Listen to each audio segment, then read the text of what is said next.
Welcome to a rather interesting video that's going to be Magic the Gathering 2013. Well, Duels of the Planeswalkers 2013. And I have Kel sat here somewhere. Hello. There you go. And we also have silent partners Lunch and Surge, because if Surge was actually given a microphone, bad things would happen. And Lunch is just generally terrible. He is. I'm still reeling from that terrible entry he picked for the giveaway. Well, that's mean. I don't mean terrible for the guy. I mean Surge is terrible for picking it. Yeah. There you go. So, Magic Gathering 2013 comes with some fantastic things, and we're going to show off one of them now. Kel, what are we going to show off? We're going to show off the new Planechase game mode, which is... it's actually quite a lot of fun from everything I've seen of it so far. Yeah, it is, and there's not really... well, we can sit here and describe it, but it's going to be better if we show it. So I'm going to ready up, and, well, unready apparently. There you go. And I'm going to start the game. Excellent. So there you go, Planechase. Playing cards represent specific things, however my PC loads too fast, you can't see it. Best way to be. I know. So, Magic 2013 comes with 10 decks. If you got the regular edition and didn't pre-order, you only have 2 unlocked at the start, which is a fire deck and a grass deck. Well, forest deck. Grass. Well, I'm using the forest deck, we've got Lunch using the fire deck. Yeah, and myself and Serge are both using the white deck. If you pre-ordered, you got the Celestial Light deck, which is white and is all about the healing. All the healing. It's kind of ridiculous how much health you end up, or how much life you end up getting up to. Now, as it's Lunch and then your go, I'm going to zoom in and show them these cards. So this is a Planes card, and it keeps zooming me out. So basically, the card will do certain things to the entire board. If you cast a spell this turn, you can't attack creatures. If you attack creatures, you can't cast spells. You then have this dice, which you can see Kel is now rolling. If it doesn't show up anything, nothing happens. If you get this little side you can see here, the torch, then you have to draw a new Planes card. And if you get the other side, you have to do as it says on the card. Hence the little yin-yang style symbol. Whenever you roll that, you gain life equal to the number of cards in your hand. Let's go ahead and roll it before we go anywhere. Some of the cards we've seen so far are kinda good. One of them broke the game. I'm going to pull this out. We had one that actually broke the game, which was quite interesting. Look at that! Bam! +7 life in all of your faces. Already the white magic getting you all the life. In all of your faces. Oh. Yes, and I am using a life deck as well, so I'm just going to be crapping life. I can instantly see that I've drawn a target on my chest. Surge's target is still slightly bigger because... it's Surge, of course. Exactly. We all hate Surge. This is very true. But with fair reason. Look at this. Surge is copying me now. He's just like, roll. Just roll. Get 7 life. No. Yeah, you can, like, tap a land to roll again. Yeah. Go your way. You get 1 free roll every turn. And if you want an extra one, you can pay a mana. There doesn't seem to be a limit on how many times you can roll the dice. It's determined by how much mana you have. So if you have 10 mana and you want to roll the dice 11 times, because you get the 1 free one, go for it. That's perfectly fine. Indeed. Look at this. Everyone is not getting much. But you're a green deck. You're probably sat there with like 10 mana creatures in your hand. I have very little, actually. Sure you do. So, for anyone that is interested, Kel is actually recording his play as well, so you'll be able to see from his every now and again, as well as if you want to see it completely unedited from his point of view, then there'll be a link down below, and you can go ahead and watch that as well. Yeah, my feed is basically going to be me reading the cards, because I'm just going to put my hands up now and say I'm not a Magic player. I grew up playing Yu-Gi-Oh! And you'll get boos and yays in comments for that. I'm okay with both. See, I've just sat here with a ton of land. I've not actually played white that much. I'm a black guy, so I don't really play white decks. So even I'm having to sit here and look at these cards. Plus also, they're using the latest decks as well from actual Magic. So you've got all the Planes cards in here, as you can see by the fact that we're obviously playing this mode. But these are new cards even for me. Like, I've not seen most of these cards, because I've not played Magic, actual Magic, for a while, so... yeah, most of the cards that come out, like, they're all new to me. Lunch is actually correct on this. These are playable before the real cards, so... that's quite interesting. A little bit. I mean, my entire experience with Apparently it was Surge. No, I'm never going to give credit for Surge for anything. Anything that is typed in chat will instantly be attributed to lunch. Well, to be fair, with the way the chat comes up, there's only one letter of difference between the two of them. Because yeah, that seems to be quite annoying. Chat does actually only show, what is it, like 4 or 5 letters. But when you guys type something again? There you go. Yeah, because of the fact that they have tags, we only see the first 2, which means that you only see about the first 6 characters of someone's name. Yeah. Might make more sense with the hard tag at the end if you've got people with similar names, but we're all different enough that we all know who everyone is. So, yeah. Before we actually start discussing Magic itself, I'm going to go back to the two versions that are available. Of course, you've got the standard edition, which is £7, or you've got the special edition, which is 15. Now, to me, £15 edition seems like a bit of a rip-off. Oh, we have a new plane coming out. I didn't get a chance to read what that was. Furnace Layer. Lunch is making choices. I'm scared. So yeah. I don't know. The special edition doesn't seem that bad because you get a couple of foils, which is purely cosmetic, but you get the soundtrack, and this does have quite a nice soundtrack compared to the previous two. It does have a nice soundtrack, yes, I will admit that. However, I'm not sure how many songs are in that soundtrack, and to be fair, that is still an £8 extra cost for the special edition. That's more than the base game cost on its own. True. Okay, let's just read this card. When you play Planeswalker Defense Layer or at the beginning of your upkeep, select target player at random. That player discards a card. That player discards a land. He or she loses 3 life. It seems the game doesn't want me to actually read what was on the card. No, it keeps zooming in and out for me, which is really irritating. Anytime anyone does anything, it zooms out to show me, which I understand why that's a feature, don't get me wrong. But at the same time, I also am kind of irritated that it's like, I'm trying to read this, go away. Yeah, that can get irritating. So yeah, I mean, the 5 wallpapers, to me, that's not really anything that should cost extra. They're wallpapers. You can go and download them if you really want from multiple places. I mean, the Magic the Gathering website has tons of them, as far as I'm aware. And it doesn't. The graphic... To be honest. Go on. Well, the official wallpapers that you can get are kind of nice, but to be honest, if I'm going to go out there and get Magic the Gathering wallpapers, I'm going to go and look for fan art. Yes, the fan art would be way better, in my opinion. I am talking slowly because I am actually looking through cards. You do get a PDF of the Second Path graphic novel, so that could be of interest to some people. The graphic novel may be interesting, yes, but again, as I say, new plane coming out. Boom, boom, boom, boom. There of the Ashen Idol. At the beginning of your upkeep, sacrifice a creature if you can't planeswalk. Whenever you rolled any number of target players, each put a 2/2 black zombie token on the field. That could be interesting. I'm instantly going to stop Surge from gaining more life. Bam. While also gaining more life myself. I see how this is going to go. All I can do is gain life here, to be fair. I'm a white deck. What do you expect me to actually be able to do apart from sit here, pacify things, and gain life? Considering that we do have 2 white players in here, this game could end up being somewhat lengthy. Yes. At the end of combat, you may exchange control of target creature you control that dealt combat damage to a player this combat and target... To a player this combat and target creature the player controls. What? If you hurt something, you can... No, hang on. Is it me or is that really bad grammar? At end of combat, you may exchange control of target creature you control that dealt combat damage to a player this combat and target creature that player controls. See, I understand it, but shouldn't there be, like, commas?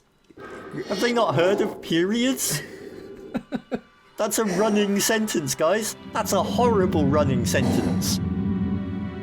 Oh, I actually had to reread that a couple of times, and you tripping over it, trying to work out where the pauses were, didn't exactly help. No, that's a terrible card. But let's focus on something nice. I'm going to focus on the fact that the board looks amazing this time around. I liked the board for 2012, but this is way better. I mean, it's split up into nice sections, you can see who everyone is, but at the same time, it's a little confusing at the fact that when I first started, I didn't realize you were to the right of me and lunch was opposite. I don't know why, because now that I actually think about it, that's totally logical, but it's still... It does make sense now, yeah. Yes, but it confused me at the time. Oh, you can swap to someone else's view as well. Yes, you can. That was in 2012 as well. Ah, I didn't pay a huge amount of 2012. Nope. Nice little transition animation that I'm just kind of flicking through now. We're waiting on lunch, so it's okay. Yeah, you can only switch to your right. You can't, like, I can't go directly to you. If I want to go to your view, I have to go all the way around the table. Really? Yeah, like if I click, well, I can go aerial view. Yeah, the aerial view is which is quite nice. And that's really awesome. But at the same time, it's really quite awkward because everything's so tiny. Yeah. There you go. Move it in a little bit. Really? You're going to attack me?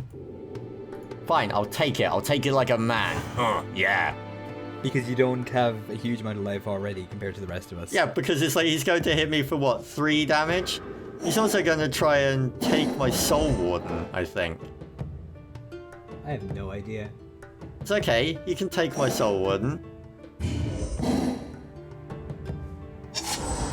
Apparently not. I need more land.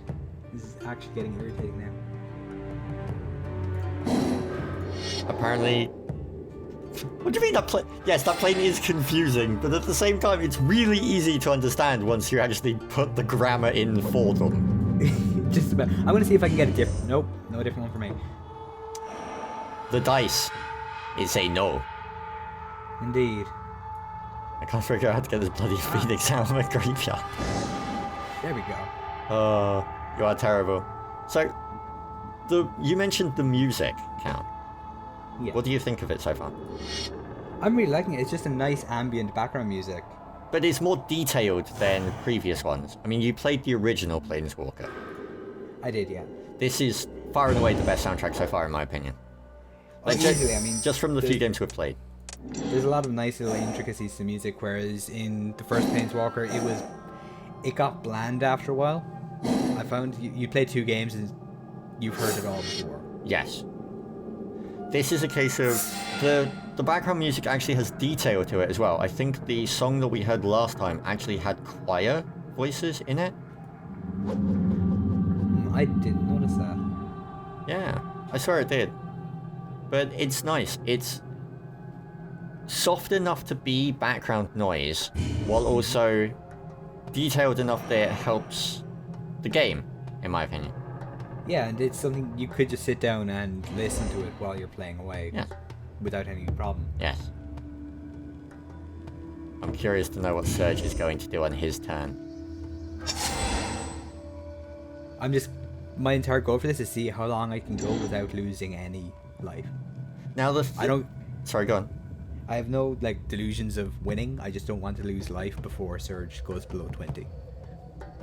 I get the feeling that this game will be rather slow up for about another 5 minutes and will be people just building up and taking little pot shots, and then by that point everyone should have stable enough mana bases that it's literally just like, okay, it's on like Donkey Kong. I wouldn't mind a mana base. I'm not getting any. I'm doing alright. It's the rule that I stick with is like, don't ever redraw your hand at the beginning, play it like a man. That's what I did, and I'm kind of regretting it because there were 2 mana cards in my initial hand. There were, I think, 5 in mine. I'm still drawing mana from my original hand. Quite nice. In the game we played before this, I had 4 or 5 mana again, and it was just... I got nothing but mana for a few turns afterwards. Yeah. Joys of card games. Oh. What does it actually do? Whenever you roll, gain control of target creature you own. Eh? It's so that you can take back cards that it is put elsewhere. Right. That makes sense. I think so. Can I block? Come on, let me block. There we go. Bam. And... bam.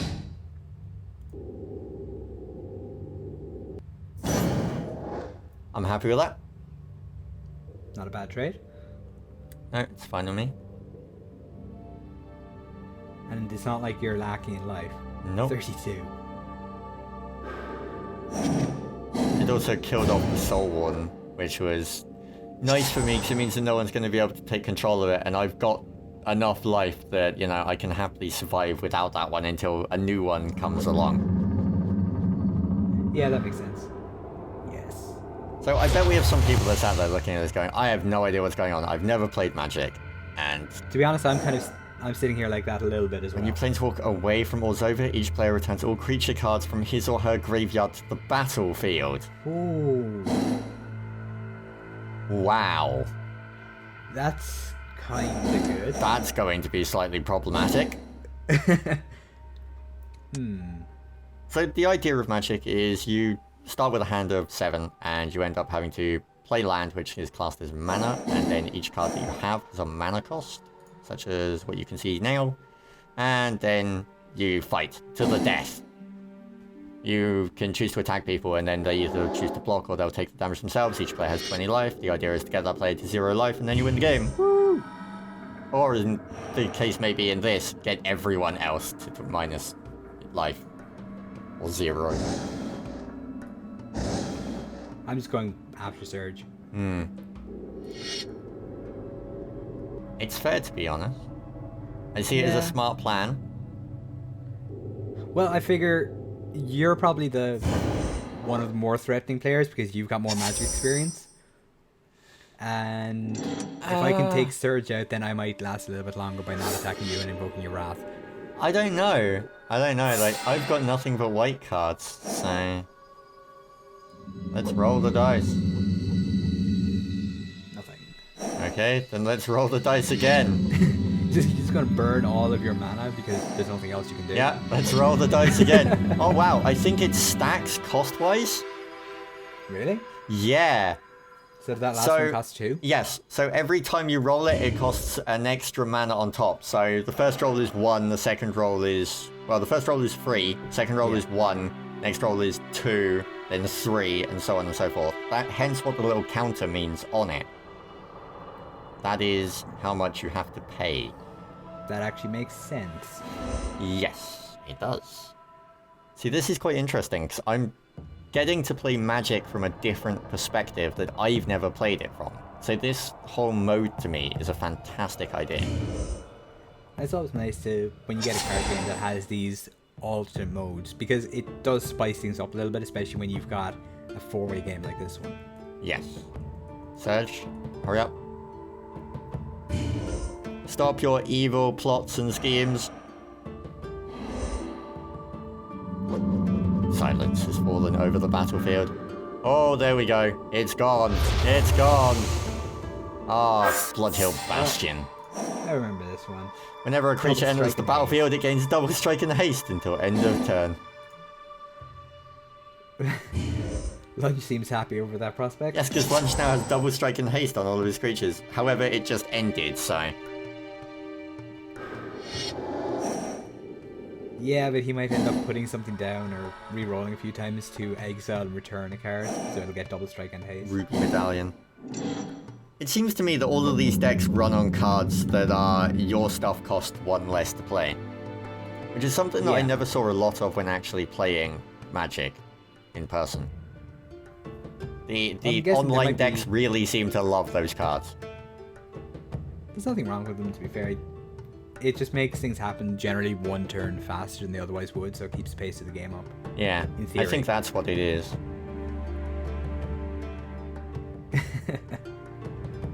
I bet Lunch has forgotten to actually push the button. He's just sat there and he's like, huh? What? Most likely, he did the exact same thing when we were playing Ticket to Ride. Ah. That's why the video was like 50 minutes long, wasn't it? Yeah, originally it was meant to be like 20. It's messing up actually. Yeah, sure it is. Yeah. Some of the abilities aren't working. Are you having the ability bug that we had last game? Like, if you are, we'll actually explain this and complain about it, as it obviously wasn't a one-off. Probably. Well, last time it just something happened and then everyone desynced and we never got back into the same game. No, I'll explain what happened fully. So we ended up getting a Planes card. We decided to test this mode first, just so that we could see if it was viable to actually use as a video, or if it was going to take 3 hours, or if it was broken or buggy, or any of this kind of stuff. And he's got 2 Phoenixes. Bloodburst 3. Yeah. This is going to be problematic, but alright. Yeah, we'll go for that. Okay. So, we ended up drawing a Planes card, which was every card you currently have in play, shuffle into your library, and draw a card for every card that you shuffled in, and put that card into play. So if you have 10 creatures on the field and 6 lands, then you would end up drawing and putting onto the field 16 cards, even if they couldn't be paid for. So you could end up with 16 creatures or 16 lands. It was crazy. But everyone played this, and we ended up with like 7, 8 cards each being put down, and the game desynced and just freaked out and broke. And it appears that the netcode is still a bit dodgy from 2012 because Lunch is unable to use abilities. Now this is because Lunch isn't host. This is true, I'm the host. Yes. The issue that we used to get in 2012, or I used to get, and the guys that I played it with as well, Cal, was that whoever the host was had advantage, essentially. Because it would cause some issues. Which means that for this, anyone who isn't you... Whoa, what just happened? I have no idea. I didn't get to read it. It disappeared in time. That's another thing where it's just, it flashes up for a moment, then goes back down before you have a chance to read it. Especially a card like that where it's instantly covered by something. It's also just dumped like 4 cards into my hand. Yeah, I have quite a few cards in my hand now as well. Thankfully, I've got Yeah. Oh, holy crap. This is going to be amazing. So for everyone watching, that plus that. This is going to be amazing. Really? I hate you already and I don't even know what you're doing. This is going to be amazing. However, it may take me 2 turns to pull it off. I'm okay with it taking you 2 turns. No, I think I can actually do it in 1 turn. This is going to be fantastic. What are you doing? Go away. No, I don't like what you're plotting. It sounds evil, so I'm just going to do what I can to disrupt you. Okay, then I will block that one. Okay. Come on, come on, making choices. Yeah. I'm about to unleash a scheme that is so brilliant, even Surge would be impressed. Okay? The way you're hyping this up, this had better be good. Oh, it's gonna be very good. Oh god. Oh, it's going to be very... What? No! You... What? That's just disappointing. It's like, well, have 1 token. It's like, I was expecting way more. So, for the benefit of those that can't see what cards you had, what were you planning to happen? I was planning for it to be 1 token for each life. And then I would have... well, I'm on 41 life. I just gained... What was it? Over 10 life? I would have put a ton of tokens on that card. Yeah, that would have been kind of silly. Yeah. I'm kind of glad that didn't work. No, it doesn't gain 1+1+1 for each life gained. It only gained... No. It gained 1 for the ritual. Yeah, so every time you gain life, regardless of how much you gain... Apparently, that doesn't seem right to me.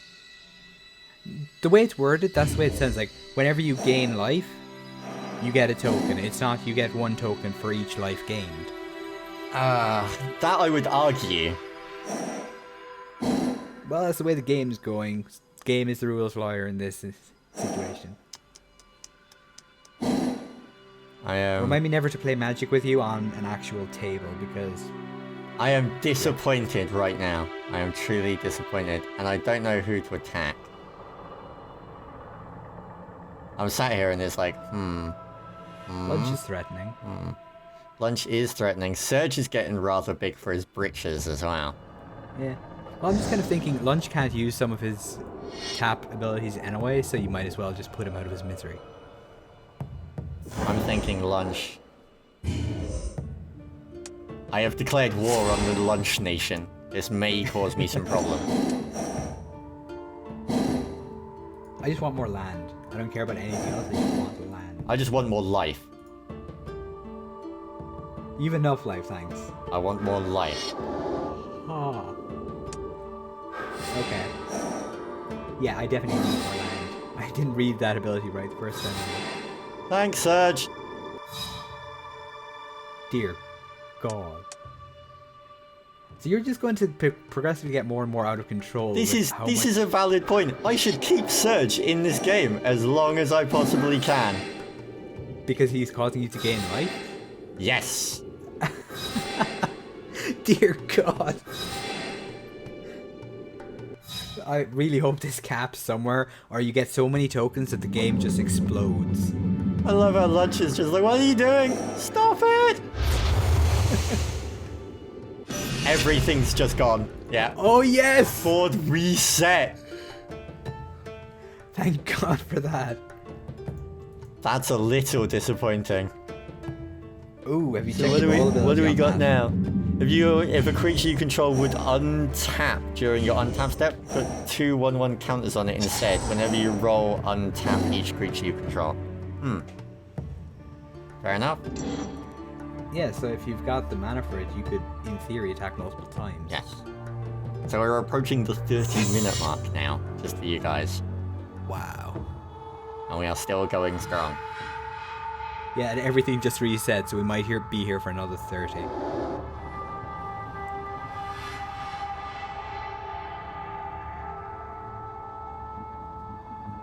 I'm having a trivial time. You are terrible at that. Ow. Why me? Why not attack someone who's just got loads of life while he's defenseless? I think it's a case of he wants to attack you because he can get away with it. God damn it. Which is valid logic, to be fair. It's valid logic, I just don't like it. I'm just curious to know what Surge is up to myself. Yeah. I do like how it highlights cards that you can actually play, just so you can quickly flick through and, find what you can put down. On the subject of selecting things, I dislike the menu system. They're using the same menu system that they used in 2012, and it blows. Yeah. The spinny thing where you have to rotate round to where you need to be. I understand what its purpose is, but at the same time, it's really irritating. I was trying to just click on something and it kept jumping right or left, even though it was just a straight click. If you're using a controller, yeah, but why would you be playing this with a gamepad on PC? I suppose if you're just kind of sitting back somewhere, you just have a controller in your lap. Yeah. Because it's not exactly a Twitch game that you would need mouse and keyboard for. There we go. Dota with a racing wheel? I'd be tempted to try Whenever a creature leaves the battlefield, its controller draws a card. Whenever you roll, return target creature you control to its owner's hand. Okay, why not? We'll do it live. Yeah! Nice. I'm okay with this, because I can bring it back out to my hand and gain more land. More life, rather. God. Oh, this is glorious. I'm just going to end up with like 100. This game is never going to end. Yeah, we'll just put in win conditions. Like the first person to do 100 life just wins. Okay, so as we're at the 30-minute mark, I think we should do a wrap-up here. And for everyone that's still watching, we'll split this video up and we'll put part 2 up as well, so you can watch it. But if you don't want to, you don't have to. Yeah, that sounds like a good idea. So, go on, Kel, and you guys as well that are sat there playing. Give us your impressions of it from the game that you've played so far. Kel Well, first? it seems to be just an evolution of the gameplay feel from the previous ones. There are still a few niggling issues, like the netcode seems unstable, for want of a better term. But I do like especially this new game mode. It's interesting how much that one roll of a dice can completely ruin everything you've got planned. Yeah. I like that because it makes things better for a bad player like me because I can get a lucky roll. My issue is, and I'm actually going to be really brutal on this one, the netcode issue with 2012 was in there for so very long and they didn't fix it that this just feels like they're trying to cash in. The netcode that they are using is still exactly the same as 2012, it feels like. Which means that they've basically taken 2012, given it new cards, changed the tabletop, and thrown it out the door. Why? To try and cash in. This to me feels like if you're going to pick it up, it's a roll of the dice on whether or not you end up having issues. Yeah, I'm really hoping that they do resolve, especially the netcode issues. They've been there for so long, at this point I don't have any faith that they will. I was hoping that there wouldn't be any, but it seems like there is. Did they resolve the issues with 2012? No. In the end? No, the netcode issues are still there in 2012 to this day. That doesn't inspire a huge amount of confidence. No, at all. So do you guys thumbs up or thumbs down from Surge and Lunch? I love the twist Planeswalker brings to it. Helps spice up things. And Surge, I didn't see what yours was. Someone say something again to bring up the chat window. There's a key for it. There we go. Seems like a good advancement on 2012. Just wish they'd fixed the bugs from the last game. It's true. So basically the same sentiment. Yeah. So there you go. If you have any questions, queries, or comments, of course, leave them down below. And from myself, Kel, Lunch, and Surge, if you are only watching this part of the video, we will catch you for the next one that isn't magic. Peace. Stay awesome.